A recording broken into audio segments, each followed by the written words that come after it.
Hello, everyone. Welcome to another episode of Contact Lost. Again, brought to you by Danny and myself. Hello, Danny, and welcome to Warhammer 40k Edition 10.5. Is it 10? Right? Is it 10.5? Because it's been a year. And So what, you want to say it's going to be 10.333333333? We can call it 10.31, right? Because it's a new part of 10.3. We could do that. Because it's been a year, and there's 3 years usually in a cycle. So what's next year going to be? 10.6? No, well, actually, on our metric it would be, wouldn't it? Well, it would have to be now.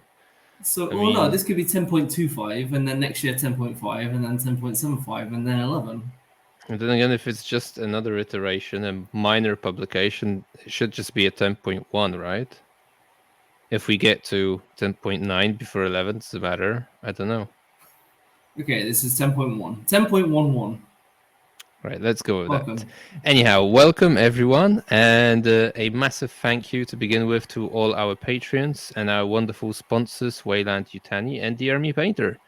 Make sure to check out the links in the video description below for their web pages, and you can get all your gaming needs, your painting needs from them, and there's even an affiliation link for some of the stuff, through which you can support us. Right, so without any further ado, we'll jump into the balanced data slate. Now there's been loads of changes, which is why we're calling this edition 10.1, 0.3, whatever. 10.1.1. 10.1.1. And we're not sure if we're going to crack it all in one episode. So we'll see how it goes, so that it's digestible for you guys, so that Danny doesn't fall asleep during the recording. It is a danger. It is a danger. It's do people actually know the situation where you're forcing me at gunpoint to do this at 10 p.m.? Like, I'm a standard person. I like to sleep at 10 p.m. Is that really a standard person? It's a standard for old people. You're not that old. My parents are old and they go to bed at 9. So I mean, I think I'm not that bad. I like to get up early. All right, and I'm up early tomorrow. So anyway, continue. Yeah, so Danny's an early bird. I've got kids to put to sleep, and sometimes they fall asleep even after 10 p.m. So this is fun. Yeah, this is why we run into scheduling issues, and these episodes are not as regular as we'd like them to be. Anyhow, let's bring the balanced data slate to the forefront of the stage, and let's go through the core rules changes that we've got here. So some of them, I wouldn't say unexpected. Did you expect any changes to these rules, Danny? I think some of them are like things that I think people have discussed would be a good change, and some of them are definitely what we didn't expect would happen. Stratagems changing is definitely something I think people have discussed in length, that you shouldn't double a strat for 0 CP, and then it kind of got a bit annoying when it changed to battle tactics, because not everybody has. Some armies have like 5 battle tactics, some armies have 1, etc., etc. Yeah, so this is a nice change. The variety in strength, right? Or usability. Exactly. So this is a nice change. I think if I understand correctly, it means some data sheets have a rule that doesn't really work now, but I forget which. But this is still a good change. I also like the Lord of Deceit, so that's what the what's it called? Oh god, the CSM character. Cypher. I think Cypher. Vect. That's his. I think Vect is like the slang that's most commonly used. Yeah, that's a universal term, isn't it? The Vect from Agents of Vect. But so all Vect Vect abilities have now changed with this Lord of Deceit aura, which is actually Cypher's rule, which is much better. Because, I mean, it was a bit silly to have a Kalenus in the middle of nowhere, and then whenever you're just waiting for you to bait out the best stratagem you've got and make it unusable for the rest of the game because it's too expensive. So this is high risk, high reward, which is what rules should be, I would say. So this is a nice change. Yeah, and the example of Akadis, she really could be in the middle of nowhere, not even on the battlefield. So that was stupid, let's be honest. And yes, this is a very nice change, very interesting, because now it works for all stratagems, albeit only within 12 inches of the model that has that said ability. So yeah, you can't play it passively, like sit on the back objective or whatever, and just say, okay, now this one stratagem is going to be more expensive for you, my friend. Not quite. You need to play a little bit more aggressive, as you said, with the model that has the ability, and you get more rewards for it, though. I will say the Swarm Lord has this ability now, because obviously he had the Vect, I think it was. So him now being like, let me just double check while we're talking. Didn't he have the making stratagems cheaper rather than the Vect one? He had something. Maybe it was making stratagems cheaper. I don't know. There's so many rules changes you can never check. I'm just quickly. Some rules. I mean, you'd have to know what rules things had in the first place, right? He has this now because he increased stratagem cost. So now you can have the Swarm Lord, who's what, a toughness 10, 2 up armor save, 4+ invulnerable save, 10 wound monster who you do not want to be within 12 inches of. If he's now like rushing at you, it's going to be a lot harder to deal with him. So that's a good win. He's definitely probably the best utilization of this. Yeah, one of them. He ain't squishy, right? Yeah. No. He's definitely much much better now. Yes. Not to mention, Tyranid's got a boatload of buffs, but we'll get there when we get there. Right, and then we've got another change to abilities that make. This is the one where I think it becomes a dead ability.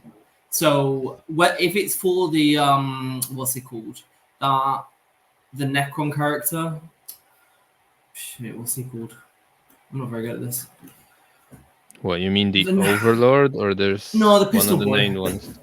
The Pistol Boy, the one who has 8 arms and can shoot. Hexmark Destroyer. Yes, thank you. I'm glad you're here. So the Hexmark Destroyer actually calls out Overwatch. Whereas, let's say a Space Marine Captain doesn't name a specific stratagem, so it can't use a stratagem more than once, but it can reduce it if I understand correctly. Yeah, I think that's it. So if it's named, then you can use it again, like yes. If not, you can't. Cheaper. Yes. But if it's not named in the ability, then it's just any stratagem, 1 CP cheaper, but as long as it says you can make it 0. Exactly. As long as it says you can make it 0.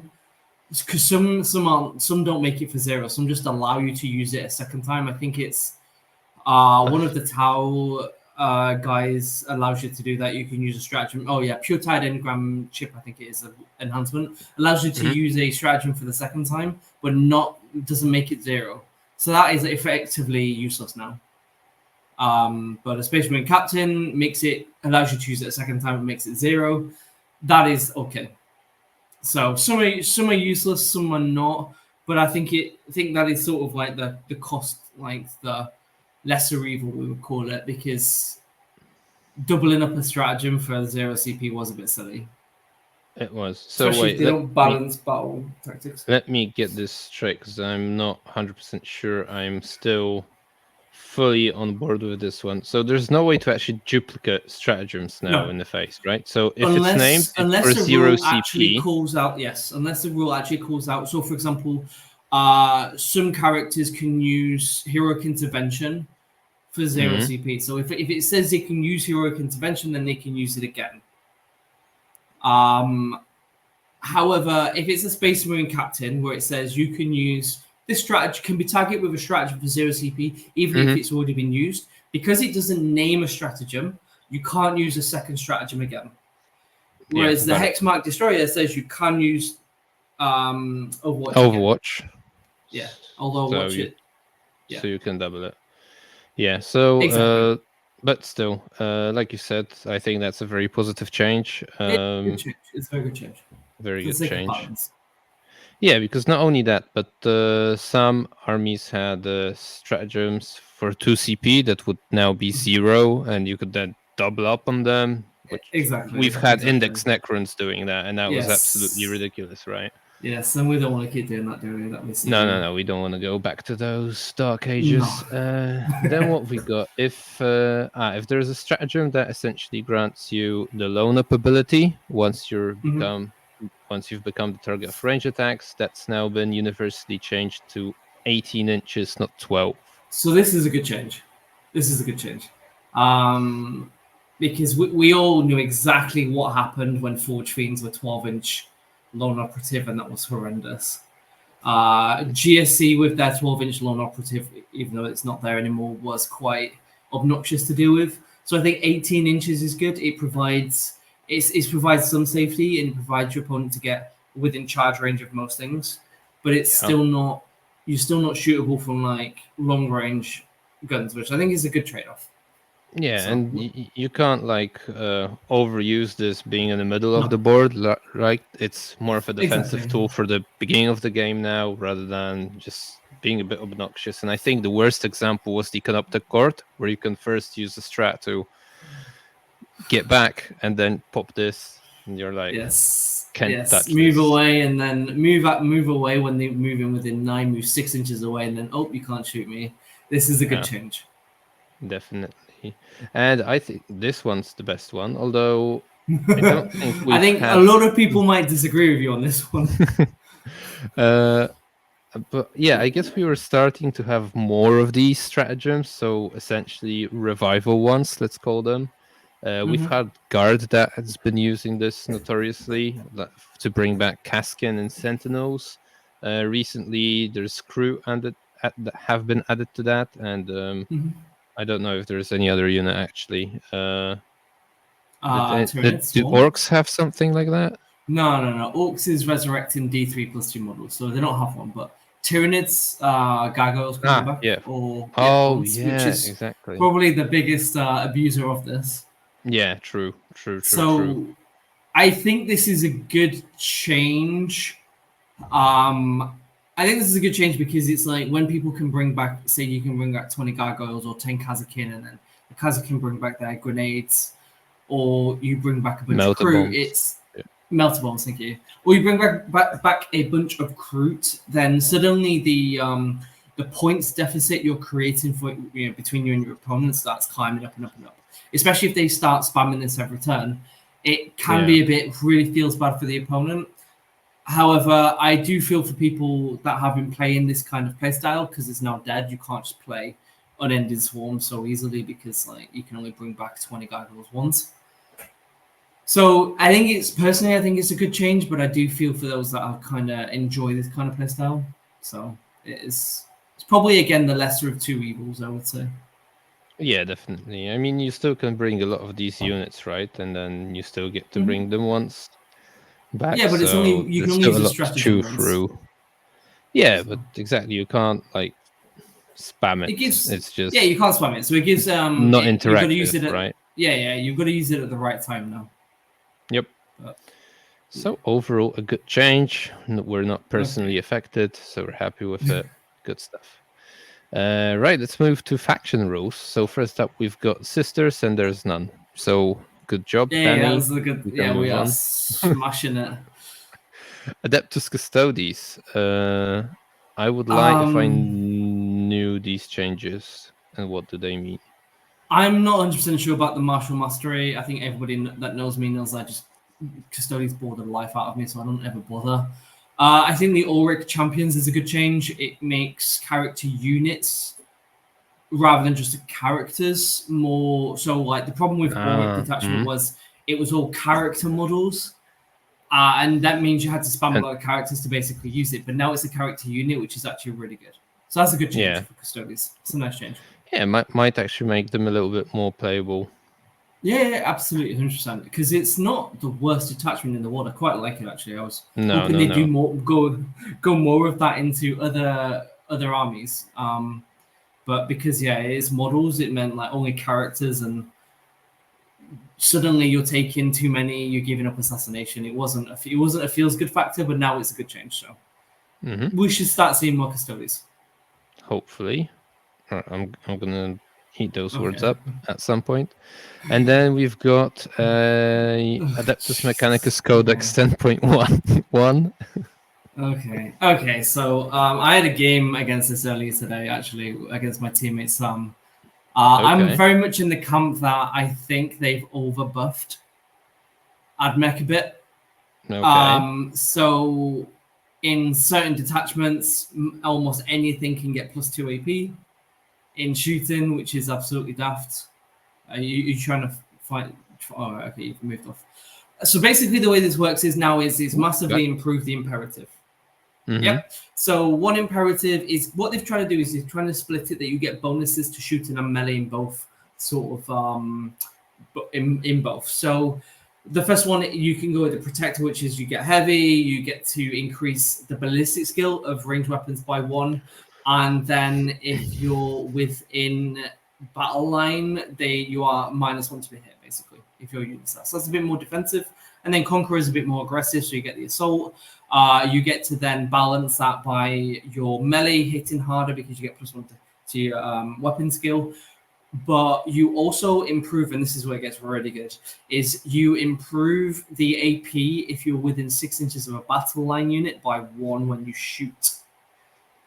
It's not even shooting, sorry. It's making an it's attack. both, so actually. That's both. It's shooting and melee. Exactly. So suddenly not only are you much more mobile because you can, everything has assault, obviously, why not? Mm-hmm. You are better in melee because you are +1 weapon skill. You're also hitting harder, so you've got things that are AP3 in melee. You've got things that can go up to AP4 or AP6 in shooting. It's this is very daft.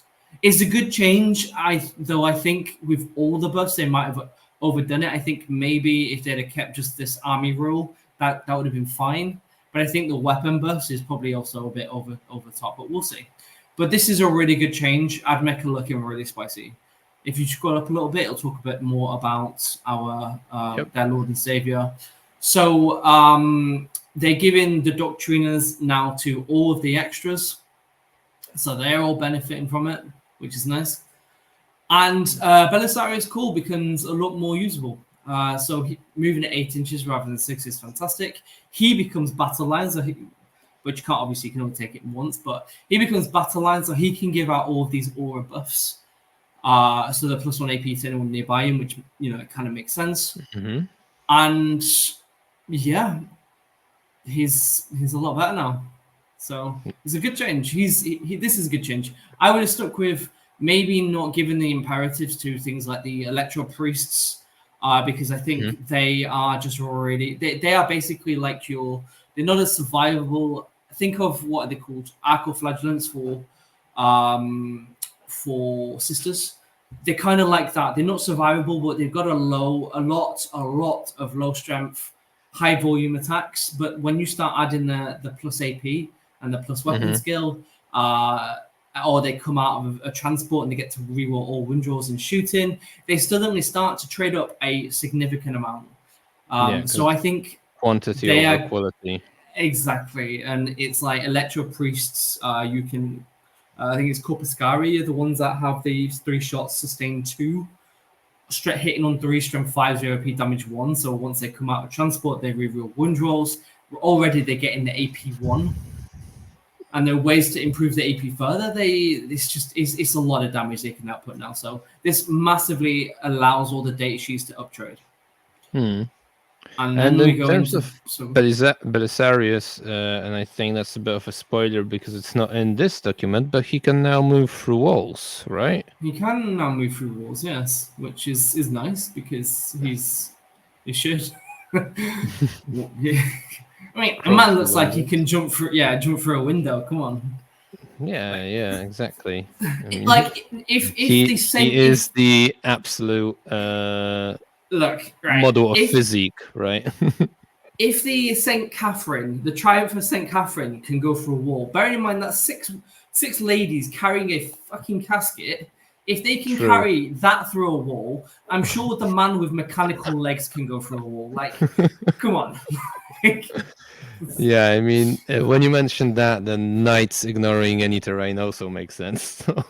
Yeah, like I mean, we've got. It's not a logical game at times, but sometimes you just got to look at it logically. No. I do enjoy though, so yeah, knights can go through walls. The Primarchs can go through walls, not demon, only human Primarchs. Belisarius can go through walls, but Nurglings still have not figured out how windows work. No, but they're little and stupid, right? So I think that's still cinematic, right? They've not figured out windows or doors yet. They are counted by doors and windows. And although demon Primarchs can't move through walls, they can now spin around and round and round. They really can. They can enjoy. Dancing. I don't know what. Exactly. Spinning. But we're getting ahead of ourselves. So what were you going to say about Iron Strider, Ballistari, and their ranged weapons?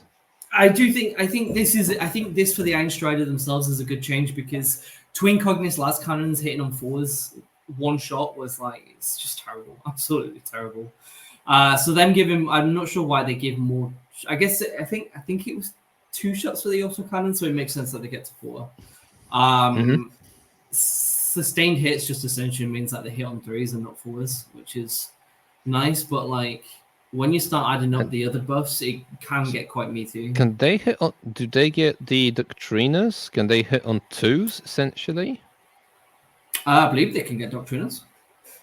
Because they'd get heavy and the ballistic skill improved. Yeah, they're Skitari, aren't they? So they do get Doctriners. Okay. Yeah, I think if I remember correctly, I could be wrong here. They had the Skitari keyword, so which gives them the Doctriners. So then we've got the Scorpius. So the Ornega Doomcrawler and the Scorpius have got some good changes, really good changes there. So they're much more relevant in the meta now that they've actually got good shooting. I am very concerned that we're looking at a really big shift with Admechia. They've had a lot of. It might not look like it's a lot, but when you start seeing it on the table, you start seeing all the buffs stacking because that's what this army is good at, right? It's just buffs stacking on top of each other. It has a lot of output and pressure. Like even look at the twin Ornega Heavy Phosphor Blaster, 12 attacks, Strem 6, AP1 damage 2. Sure, it hits on 4s, but it's twin linked, ignores cover. You can get it AP2 now. There are ways to make it AP3. It's insane. It's some solid buffs. I'm just very concerned that they might have overdone it. And there's like absolutely a lot of profile changes, which is what I've been hoping for Drukhari since like the start of edition. You've got a second detachment and your codex isn't even out. I'd rather have this, man. Yeah, but why would they do that until when your codex will be out? Like, you have to wait for your codex. The army is shit, and it's been a year, and like send help. Nice. I think this is also a good change. The change to the Restalkers and the whatever the other one is called. Infiltrators. The Infiltrators, thank you. So they've gotten a buff to their attacks. So yeah, they are a lot better. I really hope they do that to my GSC really in 6 months. So they do. They look really good. And when you put them, they're what? So that's anti-infantry 3 plus precision, strength 5 AP2 damage 1. Then you've got 2 different profiles, and then if you have them near battle line, you're gonna get +1 AP, so they'll be strength 5 AP3 damage 1. +1 weapon skill, and +1 weapon skill. These profiles look spicy even without those buffs. So you're seeing how the add in the buffs just takes this further. So And I did open a second tab because we were planning on touching on points specifically, but I was actually curious what happened here. This is necessary. This is kind of to offset, right? Yeah. Yeah, this is necessary. So Admech took a quite a sizable point decrease a while ago because obviously the codex wasn't up to scratch, and they become really cheap. And the idea of the army was we'll just throw cheap bodies, and everyone complained because A, it cost too much. But B, you are just playing the whole let's just throw cheap bodies. So now, obviously, with them having a massive U-turn in their power and the power just shooting up to like level 10, they've obviously had to increase all the points. Now, I think the points are fine. I think these increases are healthy for what you get.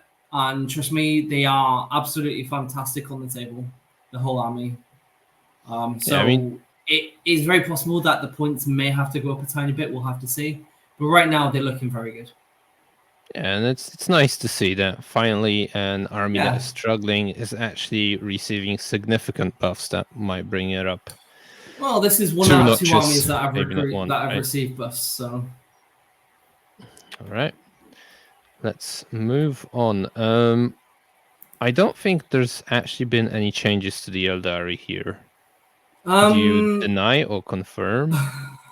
I can't really. Annoyingly, there is stuff in red, but I think it's from the previous date. Stuff in red is something that's always been changed, but I don't really see anything. Yeah, me neither. I mean, this was changed. This was changed. Yeah, maybe someone might call us out, but I don't see any changes. Yeah. Yeah, right. If you're listening to us, guys, let us know if we've missed something in the Eldari here, but we're quite confident we've not missed. I will say this, though. I think it's impressive that Eldari got nerfed harder than Necrons. Fair. If we look at the points, I know we didn't want to talk about the points, but like if you look at Eldari, all right, we got Janezar, Karandras, Morgan Ra all went down. Yippee-ki-yay, that's fantastic. Oh look, Warp Spiders, Dark Reapers, Skyweavers. If you scroll down, Fire Dragon, Swooping Hawks, Ivrain. Fire Dragon, Swooping Hawks, Ivrain. And these and the Shadow Specters, all the items that people are taking. All got hit, and then the items that no one's going to take because they're terrible all got buffed, apart from maybe a Wraith Lord, but still, it's not a massive buff to have it down to like 145 points.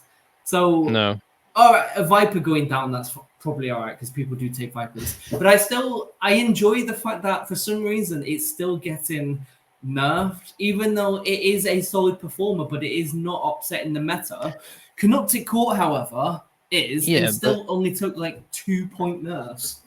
Yeah, that's surely is interesting, but this is like usual G-dubs behavior, I want to say. So if you have a faction, kind of regardless of its performance, if lists are exactly the same, the stuff that's in them is going to take a bit of a points hike, just because. Why not improve some things? Why not reduce Shining Spears? No one uses Shining Spears. That is interesting. That is a question that we can't answer. Fire Prisms, Fire Prisms can stay where they are. No one wants to see that on the table. Eldrad, no one takes Eldrad. Why not drop him down 10 points? Let them take Eldrad. Dire Avengers, people barely use them nowadays. Drop them down 5 points. Why nerf everything and not increase it? I can't believe I'm defending Eldar, by the way, for what it's worth. But... Yeah, me neither. I mean, this is wrong. Clearly, it feels... Clearly, I've already had a shower, but I need another we're doing this.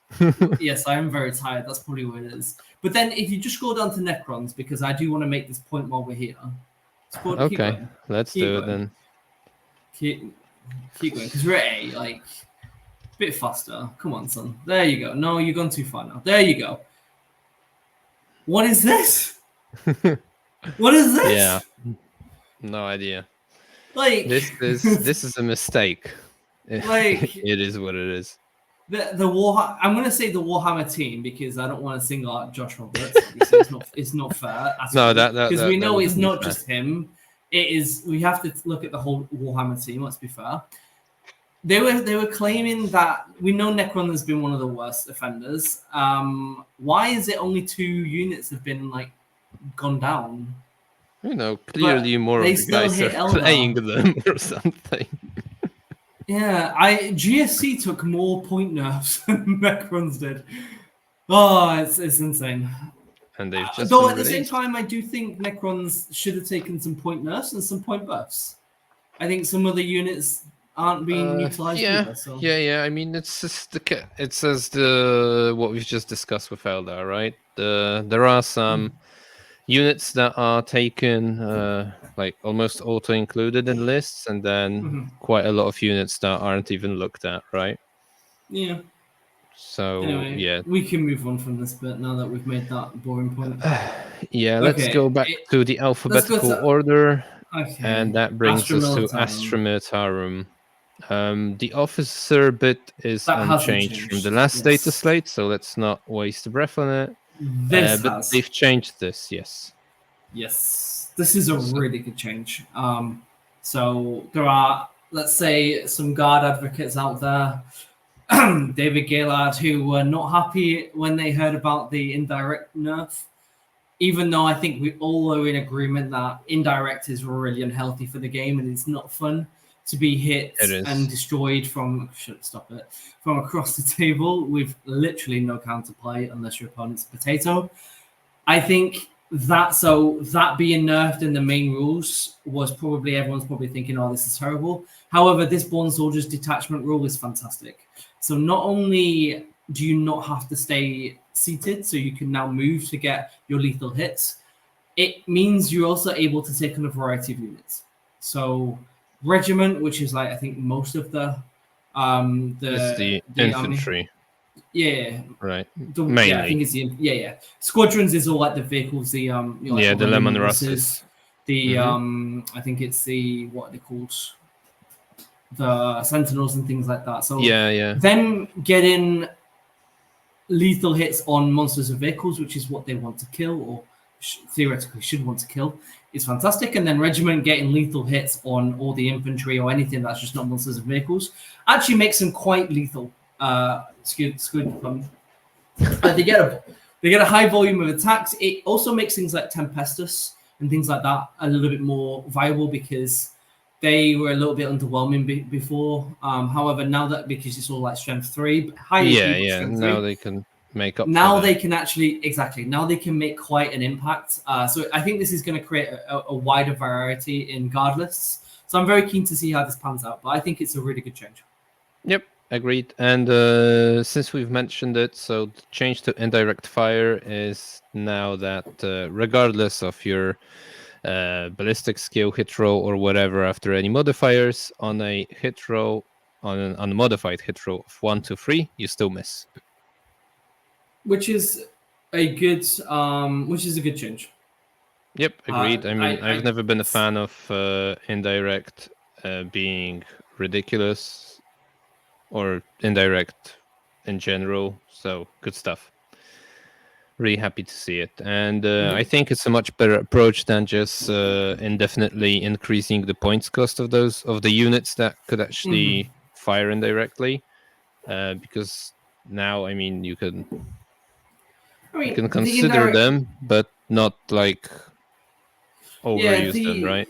The indirect nerf does change some of, obviously it makes kind of a lot of how the Born Soldiers detachment sort of plays because it's got a lot of buffs for indirect.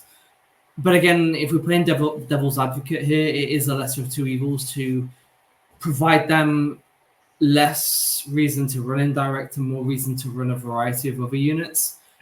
I also do want to point out that there's been like no nerfs to Fulgrim, which are one of the more problematic units in guard. So that's a positive for guard players. But also, what is it? Is it Medusa or something like that is kind of unchanged because it hits on 5, so now it hits on 4s when it does. See, even Manticore went down. Yep. Yeah. 25 points. Yay. And your field ordnance battery is now 110. Fantastic. But they've barely got many changes, which is So exactly. So stuff that was like nerfed previously now has been buffed in terms of points. So the usual suspects that were commonly taken in lists due to spamming the resurrection stratagem or shooting indirectly. So the Basilisk, Kaskin, Sentinels, the Manticore, that stuff got their points a little bit lowered. So back, and so did the Rogel Dorn, and that's a 20-point decrease. I think you can now take.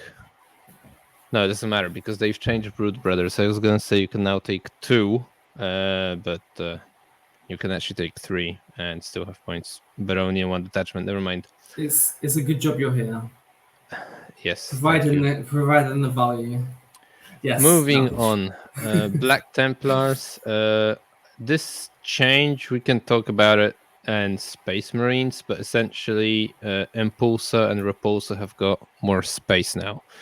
They've decided to throw out some of the extra tools chairs and the pool the table and the heating for the chairs, etc., Yeah. to actually put in additional chairs. So kudos to them. The Emperor has been very efficient in their accounting this time, so they're trying to save money.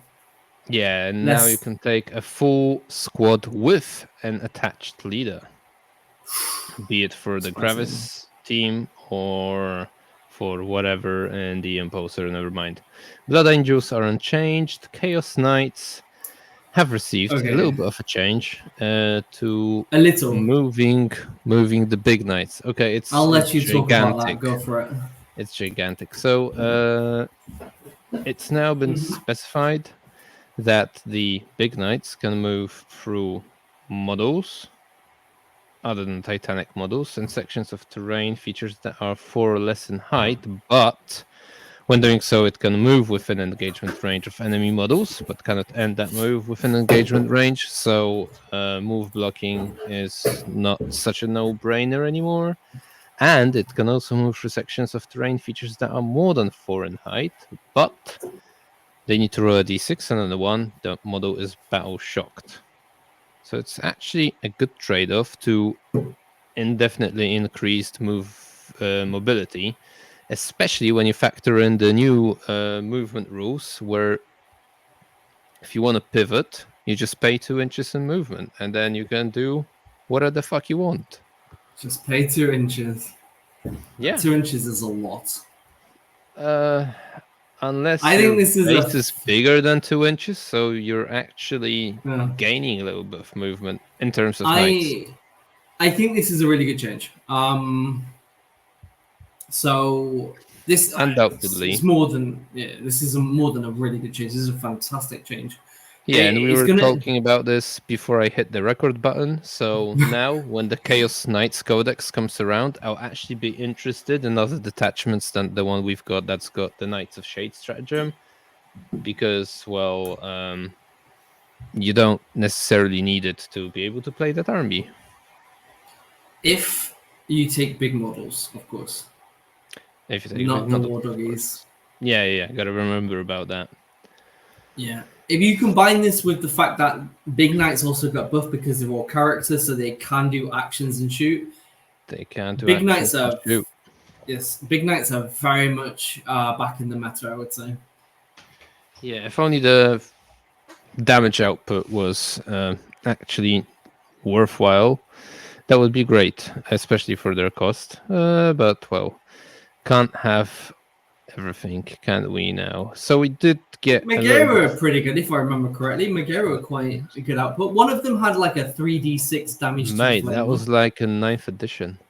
Nah, one of them's got the. No, I remember. That's the reason why they stopped Titanic having Overwatch, was because of the that was the Tyrant that had the Flamer. That was 3d6 Flamer damage. 3d6 hits. What, strength 6 or strength 8 AP 2 damage to Flamer? Jesus Christ. No, I think it's 712 the profile, or 812. Either way, it's like that. It's pretty. Either way, it's pretty good. It was all right. Most of them have also come down in points, right? So, like, I think the Knight Abominant is a really good choice, and the Despoiler is a good choice right now. 385 for the Abominant's profile, which is what, toughness 12, 3 up save, 5 up invulnerable. The standard 22 wounds. 22 wounds. Yep. 22 wounds. His melee and shooting is not terrible. It's just got low AP. That's like its biggest problem. Yes, yeah, true. I would agree. You have AP 0 on the Volkite gun, so well, if you roll lots of 6s, then you don't give a damn about that because it's got death wounds, and then you're the king. Yeah, exactly. If you're a person that is like skilled at the game, then you might want to run 3. Yeah, exactly. Yeah, so for skilled players, yes, it's now definitely a viable army. It's very good change. All right. Chaos Space Marines. Okay. I think definitely a lot less changes here than I would have anticipated. So warp times have been changed that now at the end of the fight phase, if this unit destroyed one or more enemy units this phase and is not within engagement range, blah blah blah, you can place it into strategic reserves. So essentially, that destroy the unit bit was placed into it because so this you had fixes Renegade charging, Raiders, where you could for a CP move after fighting and then hide into reserves. You can't do that anymore. You actually have to kill a unit first. I think actually no, this is not doing that. This is changing the Warp Talon's actual ability. So that one, the Renegade Raiders isn't changed. But what this is doing is this is stopping someone sending 20, 30 Warp Talons at a big unit. One doesn't kill it, one does kill it, then they both sort of bugger off. Also, this is fixing that. This is fixing that issue. But you could also do what I've mentioned in the Raiders detachment. So you just bite someone. If you don't kill them, you use the strat to move away after activating in combat. And then you leave the table. You could do that, but now you can't again because you wouldn't be fulfilling this requirement, right? I never thought of it that way. But at the same time, it's like, what doesn't Warp Talons kill that you would charge theoretically? It's going to be what, AP3 rerolling or wound rolls? Yeah, but there's always dice, right? That can go Ori. Yeah, I mean, 40 attacks is when you hit on 3s and 6s explode. It's kind of mitigates the dice swinginess a bit. Sorta. If you think about it. Yeah. Unless you make pick the wrong targets, obviously. But yeah, I mean, if you're, but you should be punished if you pick the wrong targets, right? That was a problem with Warp Talons in general. Yep. I do think this is a good sugar. No, I was gonna say I still don't think that's like the biggest nerf to Warp Talons because they've got a ridiculous points hike. Yeah, but they need it because like Warp Talons are just too good. So the problem with them is, especially if you've got one unit, if you pick the right unit, what does it do? It walks in, it charges it kills whatever it charges, it disappears, and then immediately rapid ingresses to repeat the whole process. This doesn't go far enough to stop that, and that's the problem. Is you can increase its points by 100 points for 10 if you wanted. It's still going to trade up 2-3 times over the game. So I think that's the issue that this unit has, because what they probably should have done is keep the points where it was and make this ability once per game. Because otherwise we just have this repeat cycle where they just what was it in was it Overrun, the NIDS ability that they had in Encircle the Prey. Yeah. Where you just have a fly run come in, kill something, go back. They increased the points of the fly run, absolutely, but it still did the same thing constantly. And there is always a question where how much points are you going to take where this no longer becomes efficient? And if it kills 600 points a turn, it's efficient. If it kills 600 points a game, sorry. If it kills 300 points a game, it's efficient.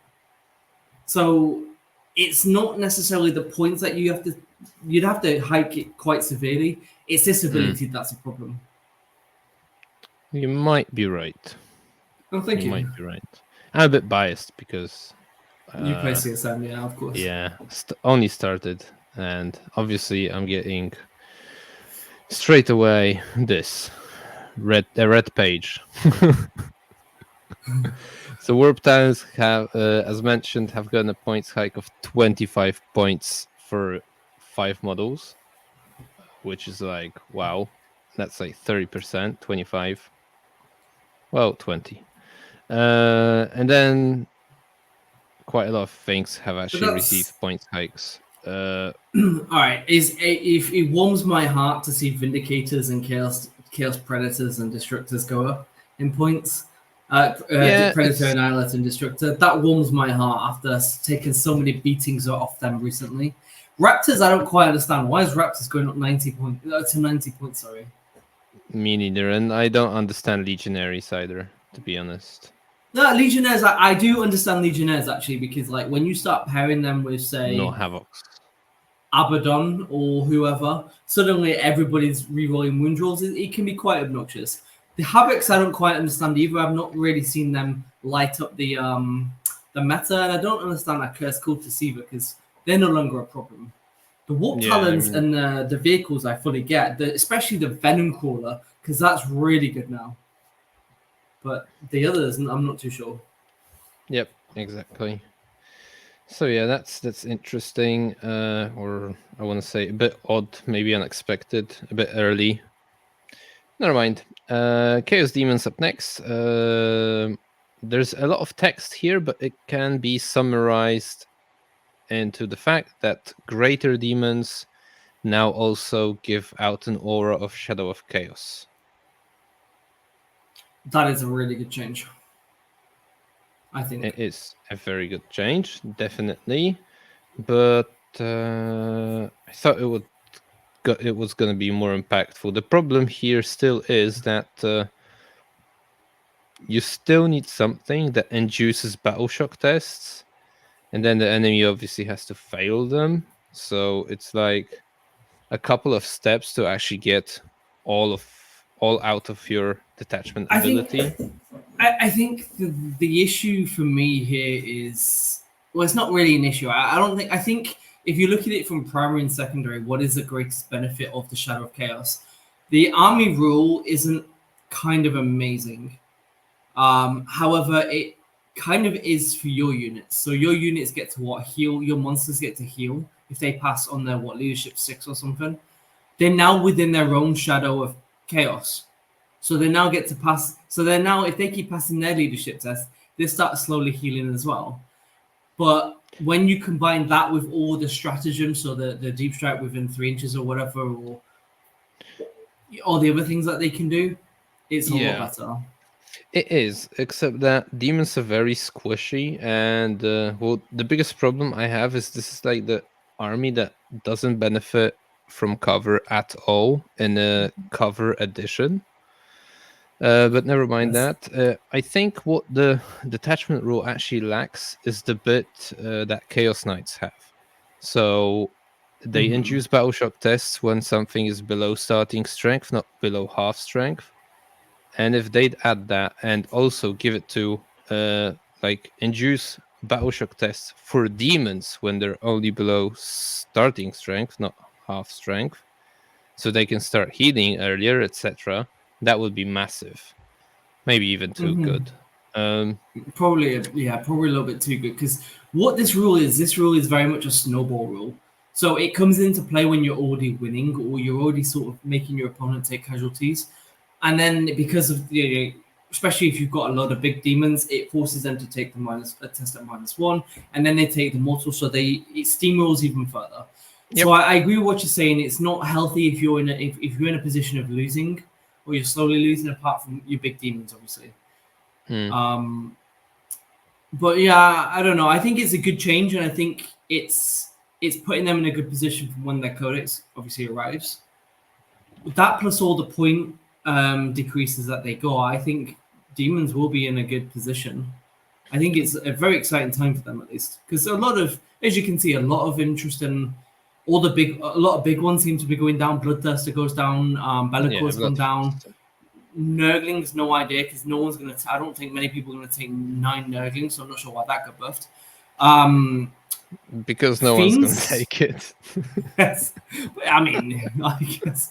I still don't think you're going to take 9 Nurglings at 105. A little bit of incentive. Hey, this unit just got points reduced. You must try it out. It's now what, like 1.5 points cheaper each per model if you take 9. Go you. But now that they've nerfed them because they can't do actions, it's kind of pointless. They're pointless. Yeah, I mean, but maybe not pointless because they still infiltrate, but well, I don't know. I mean, they kind of rival Blue Horrors, which are, holy shit, 125. That's super expensive. Does that include the splitting though? It does, but that's not terrible. You've still. Do they have OC1 at least? I'm not actually sure. They have OC from what I remember. But like Blue Horrors are an interesting one because they force your opponent to overcommit if they're the ones that split. I can't remember which one splits. Both split. It's just that pink horrors split more because they split into blue than brim, and blues only split into two brim, don't they? But 2 brim, isn't it?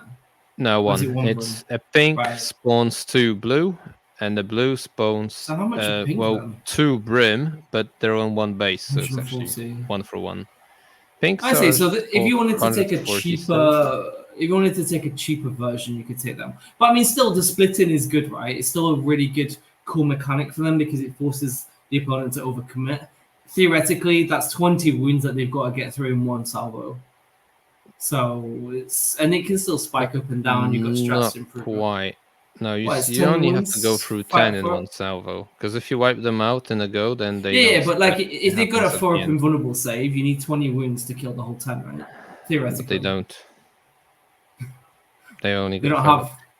Oh, okay. So you need 15. Yeah. So. Never mind that. What is good, however, let's again mention some changes to movement. You can now move in a straight line between terrain, even if your wings and stuff that's overhanging your base doesn't quite fit, as long as you finish or the final position, you can place the model, right? So this, again, especially on WTC terrain, makes it a lot less of a headache playing stuff like the Bloodthirster, which has a gigantic wingspan on a weird oval base, and it's like... If you want to deploy him, you can deploy him, and his wings sticking out doesn't mean he's going to die, which is nice. Yeah, it's obviously a lot more beneficial on Magnus, who can shoot you to death with his giant fucking wings, but... It is a good change. Spin around for free. He can just constantly spin. He loves his spinning for free. Oh yeah. But the Bloodthirster, the survivability benefit you get from this is really good, I would say. But also it means that if he wants to go through some crates or whatever, and he doesn't want to have to move half the 14 or 16 inches he takes, he doesn't have to do that, which is very nice. Yep. Agreed. So we'll see how demons perform now. They've got a little bit of a buff. I'm not that excited about it. Now after this conversation, maybe I will look into them again. We'll see. Now we've got Dark Angels to talk about. And I have absolutely no idea what that detachment does because it wasn't very good. I haven't seen anyone play Dark Angels since it came out, so I'm gonna have to apologize to all the viewers. But I don't know anything about this detachment because no one plays them. So and everyone was saying, "Oh, this is so bad. It's so crap. I don't want to play it. I don't want to buy it." So I haven't paid any attention. I just see the fact that I don't know. It looks like they're getting more attacks on a greatsword. Yippee-ki-yay. And anti-monster, anti-vehicle on Deathwing Knights. Actually, that's really cool, I think, because that allows them... That's a cool change, because that allows them to dig themselves out when they've got low strength, which is always nice. Power weapons being damaged too is weird, but okay. Oh, power to them, go for it. Some buff. And, well, no, I'm not going to discuss this because I don't know what it was previously, or maybe actually let's give it a read. So... Detachment rule, you get +1 OC in your command phase to a unit. Okay, that's nice to have. And then a different detachment has something. Yeah, that's what I thought. But I also thought this was a rule, so I don't know what they've changed. At the start, select one. Unless it's because it's now under your control. Select you do not control. Each of those. Oh, I think maybe it wasn't the start of movement. I think it was the start of command phase. I think maybe that was a change. I feel like I really shouldn't just be saying stuff on live, but you know what? Fuck it. We've gone over the hour point. Let's just continue. Let me just pull them up on Space Marines. Where are we? Dark Angels. Where are you? We've got Death Guard though now. Death Guard luckily doesn't have that many changes. I've committed. Okay, so you search, I'll talk about Death Guard. So they've changed the wording of the Biologist Putrefier to accommodate the change to the duplicating and cost change stratagem thingy. Roll to bring so more they can't line. duplicate the grenade strat. Yeah, he can't duplicate, but he's got the grenade named, so it's actually for 0 CP. Mm-hmm. Although they've also changed the grenade stratagem itself. Let's whenever we can, we're squeezing in bits and bobs from other documents. The grenade is now from a model, not the unit, and you can't do it after advancing, after shooting, but you can do it after shooting before, and I think you can't do it after falling back either. Yes. So yeah, an important change, especially for thousands of players, for example, where only the leader actually has grenades, not the unit. Mm-hmm. So did you find those arcane tools? I did, yes. So scroll up. So up a tiny bit more. Up a tiny bit more. Grim Resolve. So right now, Grim Resolve is a one where if you're battle shocked, you get 1 OC instead of 0, which is kind of cool, but at the same time, for those that complain that battle shock is kind of like useless, which I don't think that's this rule is ever useless. What this does instead is it just gives you +1 OC. So your OC2 or OC3 rather than being OC1 if you're battle shocked. Yeah. The what about this one? Force detachment is so this is so like I said, this is now at the movement phase. The other one was at the start of the command phase. So the problem with the start of the command phase is if you go first, it doesn't work. Whereas this one is yes. So this one allows it to work if you go first. Basically, that's what they're doing now. So yeah, because then you at least get this one. Or okay, fine, got it. I see where we're going with this, right? And then they've got an extra. Sorry, they've got an extra addendum on there actually. What this bit? So you can So before it was just a defensive push. You select one objective marker. Oh. Okay. So you select So originally you select one objective marker, and then if you're within that objective marker, you get +1 to the wound roll. Now you get to select either one objective marker you control, or you can select one of objective markers you don't control. And then you get. This is actually quite spicy, I think now. So if you go for the aggressive push, you essentially get +1 to wound against all stuff that's on objective. Yeah, that's exactly. So you can deny primary a bit easier. Although it's only for infantry. Yeah, but I mean, they only really take infantry in this one, right? Because it's in the Serpent Task Force. Well, I mean, as long as Deathwing Knights only come in units of 5, then this detachment is going to struggle. We should continue because we're at D here. Death Watch. I don't think this is the same change. Yeah. Drukhari also nothing's new. changed. Yeah. Gene Stealer, that's a shame. Yeah. Grey Knights, they've only changed that. Grey Knights is good. Vortex, this is a good change. Like this is we've not mentioned this yet, so no. Vortex of Doom and Doombolt. So Doombolt can no longer target unless you're within 12 inches. Yeah, so unless you fulfill the normal shooting requirement, essentially. Which is a good change because we had the problem where Magnus could, or anyone from all these could just come in and sort of nullify lone up, which was kind of boring.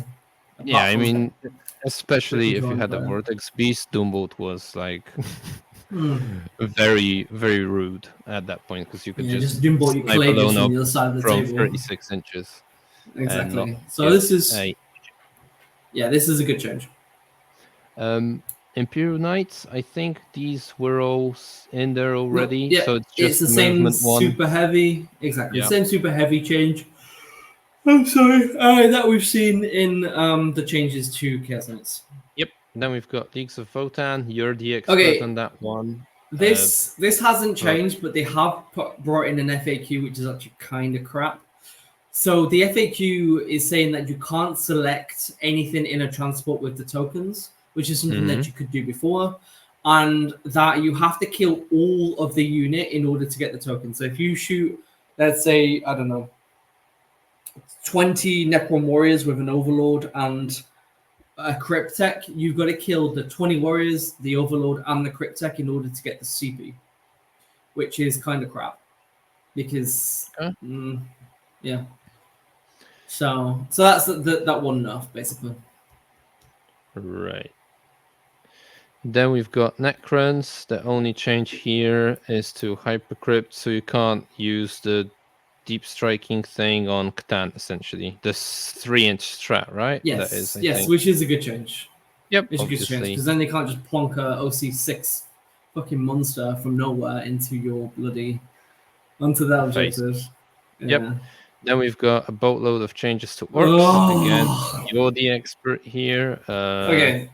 Thankfully, Meganobs, they've got a Feel No Pain of 5 up now. I think they've also got a points hike to drumroll, to 40 points per model, not 30. They've gone from 30 to 40, yes. Good. All right. So, all right. So talking about the Meganobs, the Meganobs change is a good one. Mostly because I think we can all agree 4+ Feel No Pain is just crap.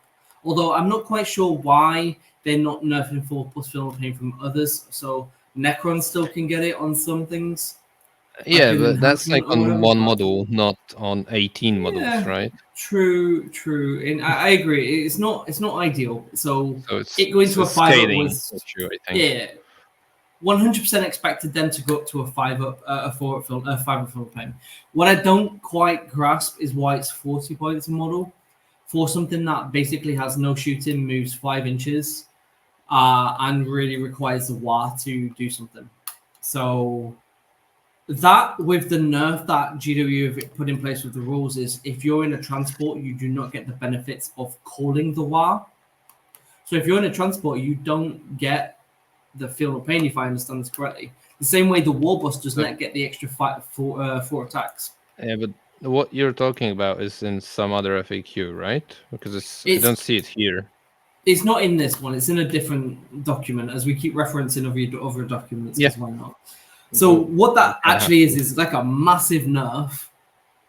If I understand this correctly, I could be understanding it. I could not be understanding it correctly, but you get the Feel No Pain when you call the WAR. Same way the Warboss gets a +4 attacks if you called the WAR. If you're in a transport, you don't count the benefits of having called the WAR, so you won't get the Feel No Pain. That's what it sounds like. Warboss doesn't get the extra 4 attacks, or the Warboss and Mega Armor doesn't get the +1 damage unless he is under the influence of the WAR. Let me just double check this, because this is, if I don't want to lie to people, and I realize this is a lot of rules. What in general gives you advance and charge, right? And +1. So that, so when you're under the effects of the WAR, you get right? No, when you're under the effects of the WAR, you get the advance and charge, and you get the invulnerable save. However, when you call the WAR, some things get a bonus. So the Warboss and Mega Armor gets damage 3. Oh, right. Okay. The Warboss, just the Warboss in general, gets the +4 attacks, and then the Meganobs get the 5 Feel No Pain. However, I've just read it, and they are during the battle round, you get the 5, in which you call the WAR, you get the 5 Feel No Pain. So the Meganobs are fine. However, the Warbosses are not fine. Okay. Which is honestly not a good change. Well, it's not. It's probably. It wasn't. It was just. It's poorly written. So I think they should. That's something that is a big nerf, and I don't like that. The other big nerf is the Green Tide change, which I don't like either. So I don't like that. I like what they've done, where that if you 10 or more models, you get the 5+ invulnerable save. If not, you get the 6+. Is fine. But I don't like the fact that they removed the reroll ones as well. Boys aren't that hard to kill. Despite what people think, it's not that hard to kill 10 boys with a 5+ invulnerable. You need to kill, 50? You need 15 wounds to go through in order to kill them 10 models. So, theoretically, mathematically. So, it's really not that. It's kind of like it can be a bit of a sizable nerf, especially if people are smart and they start splitting the attack. So they get 4 or 5 units down to 10 boys. or like 9 boys rather than trying to kill one unit, right? That with the Tide of Muscle stratagem. So the Tide of Muscle stratagem is you get +1 to charge for the, what's it called? For each battle round. So if you, they've now changed that, which is not ideal because like that was one of the greatest things about that is obviously I like to deep strike teleport a weird boy and have him go and charge him like a +5 or something like that. So the having it +1 to charge roll, and if it's 10 or more, you reroll the charge. It's not an amazing stratagem because it just kind of gets the mobility. Then the go get 'em stratagem is also like a really good one. So you can go the flat 6 if you're 10 or more models. Now you get to reroll the d6. I understand the issue here, but honestly, whether you go d6 or 6, people with a brain are going to be stood 7.01 inches away. Yeah. So I don't really understand the need for this. So yeah, that's yeah, true. Because you're not going to risk it. Exactly. Someone getting a 6, right? Exactly. You want to make sure it's not happening. Yeah, this just feels like it's kneecapping people for the sake of kneecapping. Like I just don't really see the changes that relevant, to be honest with you. But the rest of the nerfs I'm not really happy about. But it is what it is. Let's just see if it does make a big difference. Personally, I'm off green tide for a little bit. I don't like this because I wasn't rolling 5 ups as it is, so I'm not going to roll 6 ups if I can't roll the 5s. So like this is just not good for me. Surely not. But on the other hand, I'm actually quite happy that they've removed saves rerolls. I've never been a fan of that, but that's probably because I played at the end of 7th edition where everything was rerolling 2-up saves. That was right. This is definitely not a 2-up save, although you could do that with the Mega Knobs. I could understand that wasn't a good change. That was a good change from not allowing that, but like I think it was one of the more unique things about the boys was the reroll 1s, whereas like other Horde armies had a different rule.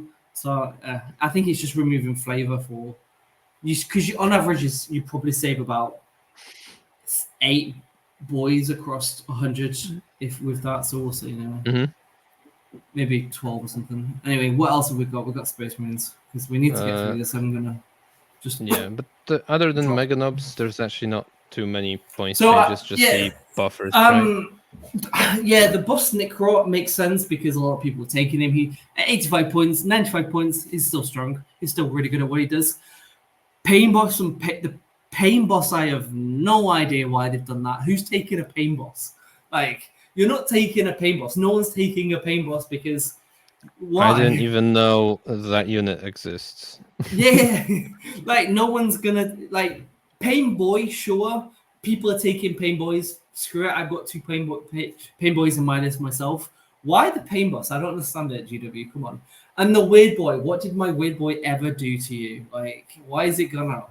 You were too vocal about him being so cool and sniping out characters. Yeah, he was really good. I'm still taking 2. Like that's not if I go back to Green Tide, that's not changing. But like this was unnecessary. This was a kick in the shins for no reason. Space Marines, Iron Storm, no more auras of lethal hits. Now pick one.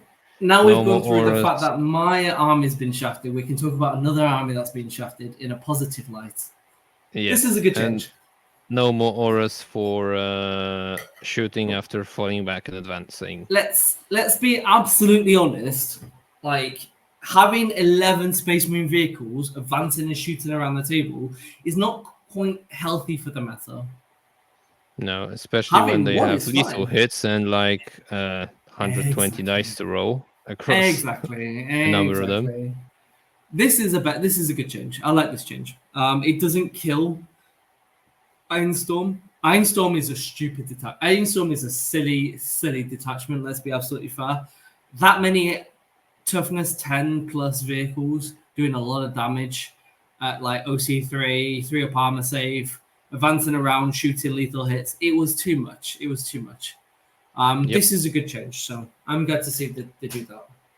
And they've also changed Mercy's weakness is TCP. That was the crit on 5s? That was a crits on fires. Yes, Yes, wasn't it? Yeah. yes. Right. So that's gone up. It was also Good stuff. sustained hits.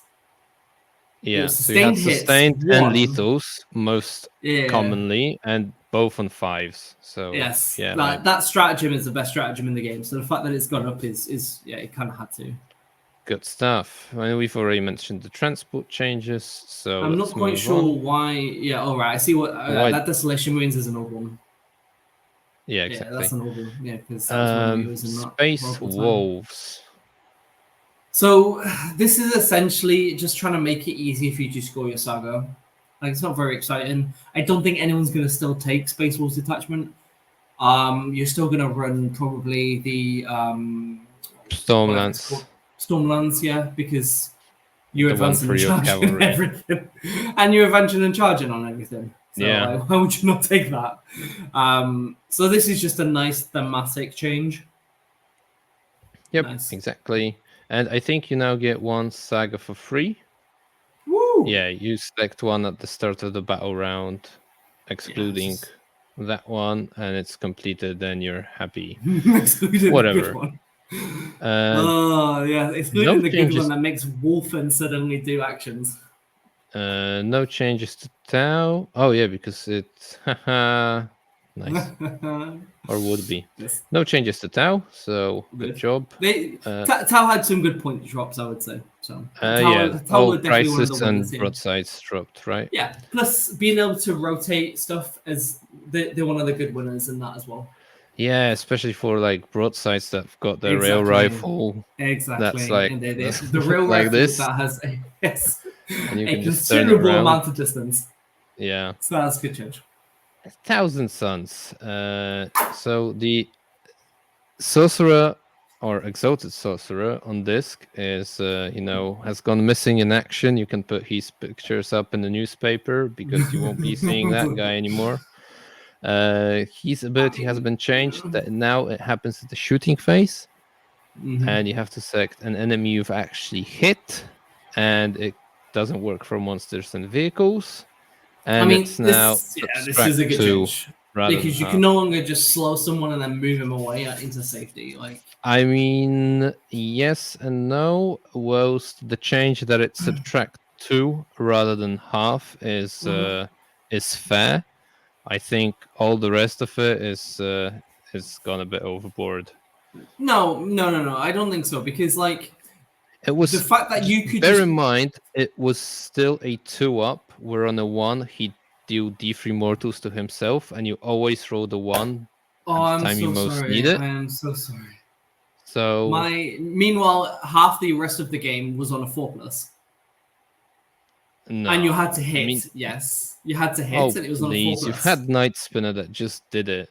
Yeah. All right, I'm not talking about elves. Elves are on a different level. But the problem here and you always have to aspire to the best, right? Yes.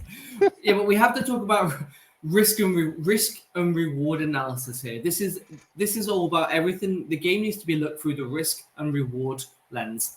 The problem with that is he could just move out, slow something. Even if he just moves out, slows -2, and then moves back in, the risk is too low for the reward that you get. It made no sense.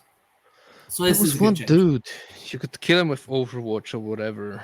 It wasn't that you bad. couldn't have tried. Trust me, I tried. Like 10 flash kits twice over a game did not even like do 4 wounds to the guy. He was unkillable, it seems. So this is a good change. This Cabal is a good change. And the reason why I'll say that is people can no longer just draw their way to winning by just rolling 6s on all of their psychic attacks. That's a bit harsh, but the problem here is... So the problem here is everybody would sit in... everyone would just sit in dev wounds all game. But, mate... They didn't introduce that change. You told me as something that's going to be leaked, but it's not here. Oh, they don't introduce that. No. So we're still sitting in dev wounds for the time being. Yes. Oh, yes, that is so poor. Oh my god, that is so bad. Why have they not changed that? I mean, but we don't have any gun that has strength 10 that would have dev wounds. So come on, it's fair. It's very fair. Anyhow, let's go through the changes that have actually been introduced, not ones that have been leaked by Danny and didn't happen. I don't know what you're talking about. I literally have no idea what you're talking about. But yeah. So you can now no longer do more than one ritual per psyker, which I always thought was actually the case until recently. So I had 1 month of doing like double rituals out of Magnus. No more of that. Then a couple of rituals have been changed. So Twist of Fate is no longer just taking away the armor save. It improves the AP of Thousand Suns units models that attack the target by 2, which sucks. I mean, you could argue that was too powerful, but there were only but I still think there are only a handful of targets for which it was I didn't realize this was a comedy show.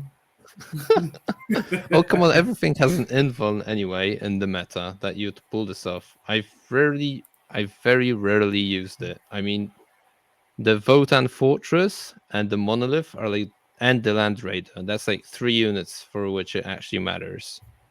Okay, and then but what about all the 2-up armor save that doesn't have a invulnerable save? So literally everything else in the game that you could just instantly one-shot. Name one other unit apart from the ones I mentioned and Meganops. Okay, that's 4 units. Okay, Meganops. One other unit that doesn't have an invulnerable save, that is a 2-up armor save. Centurions, Votan Halfguard. They have an invuln. No, only if you've got you're forced to take a character which you don't want to use necessarily to get a 5-up invulnerable save. Fuck off! You always take the character for the 10-man. I don't. I like to take the champion. And you're not using Twist of Fate on a 5-man unit of Hearthgate. You just dumble them to death. Like that is also true. You just double Dimble roll 2 6s. Exactly. This is not a comedy show. This is a competitive-minded show. So we're talking about competitive choices, Danny, not theory. What else has got a 2-up save that has not got an invulnerable save? The elf thing. What is it? The ones that shoot. The what? The Wraith Guard. The Wraith Guard. And you're really defending that unit. No, I don't know what's wrong with me today. I'm not with it. I am not with it. Okay, I think I've proven my point, so let's move on. Doombo has been changed, as mentioned before when we were discussing the Vortex of Doom. So no more sniping lone ups with that one. So that was a fuse bat factor a bit, and a bit of rules abuse. I don't know why they keep putting that enemy unit. Is it because? I don't know either. It didn't follow, like. Oh no! I feel like that's what the wording was already, and if you look into the app or something now, that's what it's gonna say as well. So no idea what it was before. It doesn't do anything. Temporal Surge is a good change. Like Temporal Surge is a fantastic change. It's a fair change, yeah. So you can't I don't think double up there's no world where unit. Magnus should go like 54 inches or something stupid. What is he? 16, 48 inches. You could go 54 if you decided to advance him for some reason, go an extra 6. Right, yeah. So 50, because I don't think anything should go 54. I don't think like your Cotis should go like 12, 20 something, or 14, and then another. No, they can go 8, and then another 16 plus 8, E6, so 32, and another probably 6 and not 8 at the end. Maybe so 30 inches. Yep. I'm not quite sure that's healthy either, but probably not unless you start looking at Eldari units again. But apparently you shouldn't be doing that. No, but this is a fair change, and given the fact that Magnus can now pivot for free, it's not. Okay, I was going to say it's not that impactful. It is going to be impactful because everything apart from Magnus is actually quite slow. But yeah, all in all, a good change. But I mean, I don't think. Yeah, the problem is it just made 1,000 Suns too mobile, and I don't think anyone wants that. No, I mean, these are all fair changes, right? And there's been a couple of points drops. Only 3 on 3 units, that is. So the sorcerer on disc has dropped down to 105 from 115. He could be for 5 points and he wouldn't matter. Then the vortex beast has dropped 15 points to 150, which is nice because I think it's back in the picture. It's a solid unit. And the Scarab Cult Terminators have got another 10-point drop on 5 models. But I still think they're just too expensive. I don't know. I think there's definitely a world where you might take them. But you need to build an entirely different list if you're leaning it towards Terminators. And at you that probably take point, Magnus you're out, not. right? Yeah, and at that point, you're not like maxing out your army rule, which is the Cabals. And there's very little in the roster when you take, 380 for Scarab Coat, then you take Magnus for 440. That's say like 1,000 points and 2 units. Yeah, but you probably wouldn't. Take also them aren't that Magnus. great defensively. They're not that great offensively either. I don't know. I'm not a fan. Okay, fine. And last but not least is Tyranids, because I don't think World Eaters have actually changed. I didn't get any. They haven't changed. So Tyranids. I'm sorry. Okay. The last one, we can do this. Yes, let's power through it. So this is a good change. Tyranids got a really good buff. I think Admech got the better buff, but like Tyranids are definitely something now, to be honest. Something to be scared of. So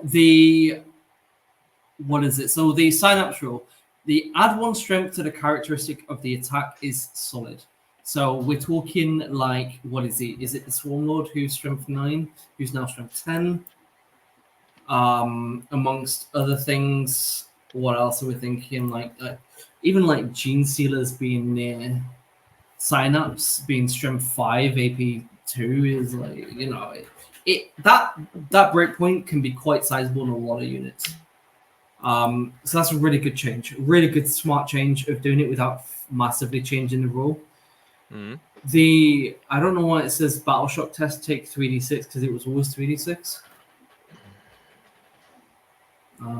We need to have a look. Oh, we've seen this happen a number of times when there's red text and we have no idea why it's in that color, but it says maybe it's the fact that they've changed the whole bit here by adding the bullet point, so it's all in red. Bastards. Go figure. They're trying to confuse us all. Yeah. And Shadowing the Warp is get a -1 if you're within 6 of a synapse. Yes, -1 if you're within 6 of the synapse, which is a nice change as well because it makes it more impactful. It also means you need to start spreading out synapse, and it doesn't mean it's a bit more dead against stuff like Space Marines and things that have got a leadership of 6, right? Where it wouldn't come into effect that often. Exactly, and all my armies are leadership 7, which is very annoying. Yes, good for you. Yes, it's not. So this is a good change to Cushy Stampede. Basically, it just means that your monsters are just harder to get rid of objectives until you start doing like 1 damage to them. It's not the worst changes, alright. So what's happening here? So they get 2 OC if they're max strength, right? Is plus that what it's saying? Yes, yeah. Plus 2 OC. Okay, solid. It's a good change, good buff, better than what it was. So this one's good because this one just makes your unit just basically the same as the Titanic thing. Oh yeah. Okay, that's also pretty cool. So you kind of get Knights of Shade here, out of nowhere. If I remember, it's with just the risk your of monster. battle shocking. Probably, but still. I mean, that's what you need it for, right? You don't need this kind of stuff for infantry. Yeah, it allows your monster to just go over terrain, which is like actually really, really fucking good. Like really good. Yeah. Not sure what it was before though, but the other one, it was something to do with battle shock tests. You can move through enemy models, and you can automatically pass desperate escape tests. This is way better because now you can just go through terrain and just be like, see ya. It's a lot better. Yeah, you can now put that Swarm Lord through terrain, increase stratagem costs, and just go crazy. Oh, yeah, just hiding behind a wall and just be like, right, it's time to go. That is a terrifying combo. Yeah, it's go time. And then combo that with the Hive Tyrant. This is a really good change.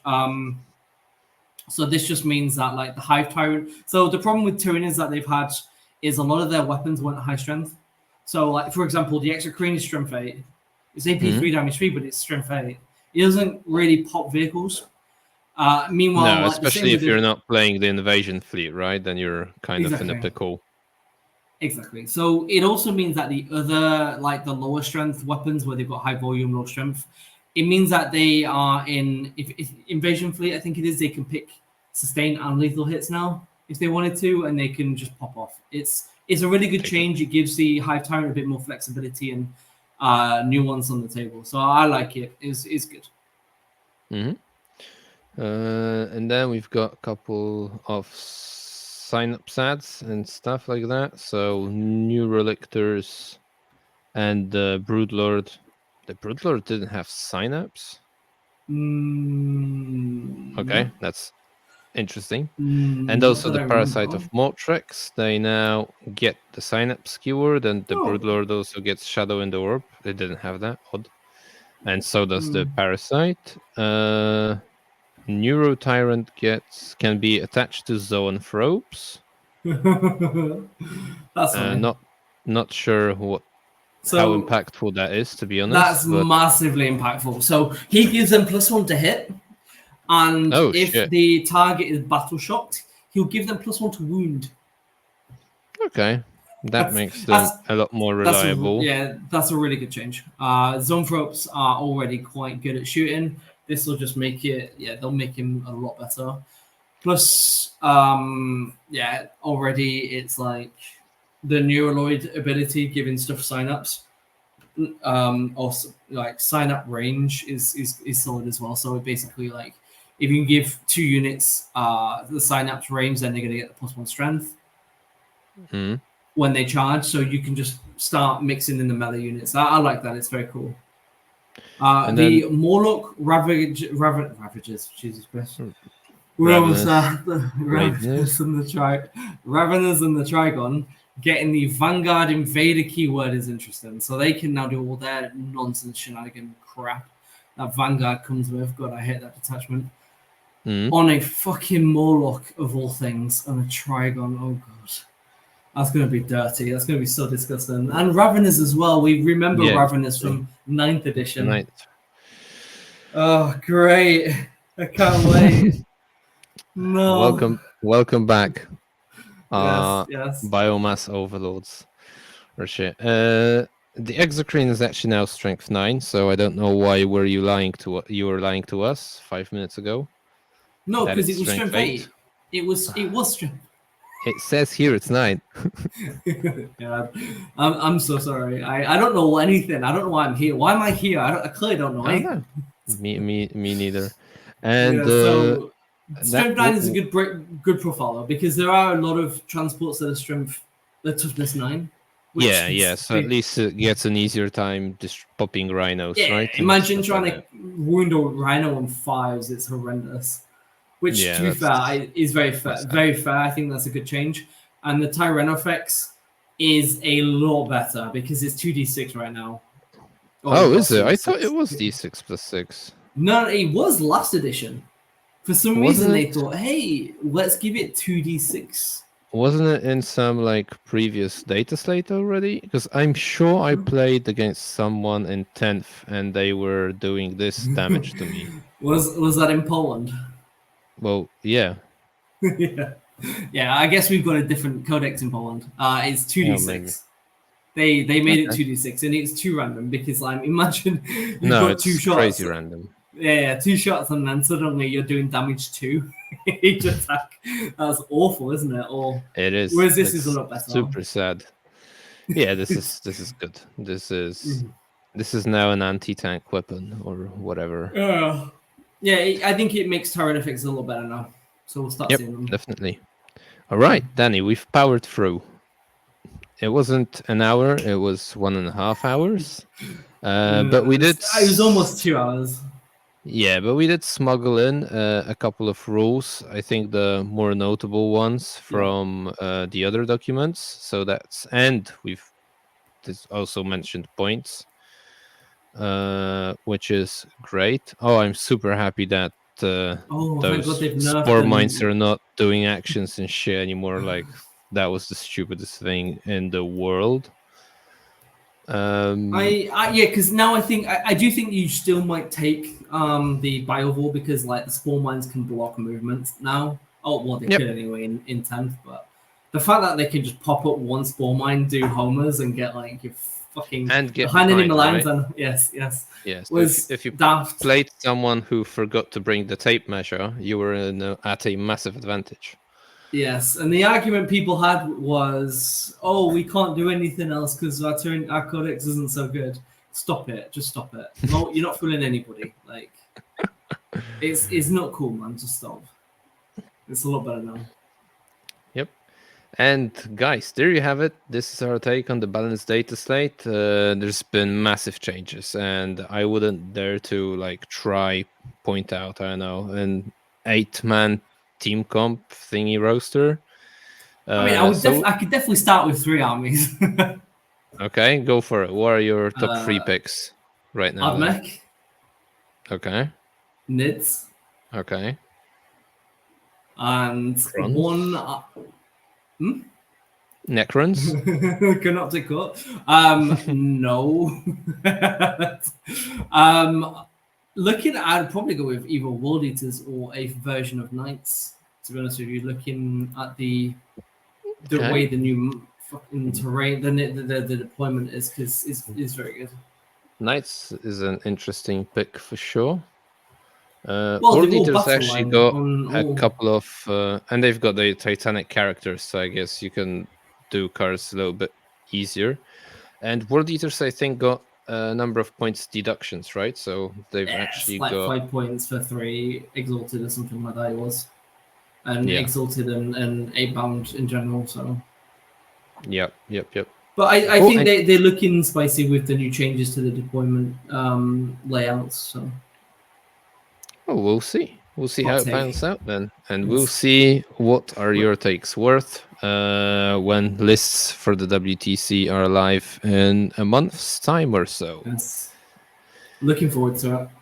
Yep, likewise. All right, Danny, thank you very much. And thank you to all our listeners. If you like what we do, please remember to like, subscribe, and all of that jazz. Make sure you check out the Army Painter and Weyland-Yutani and the video description below, and consider becoming Patreon. That would support us greatly.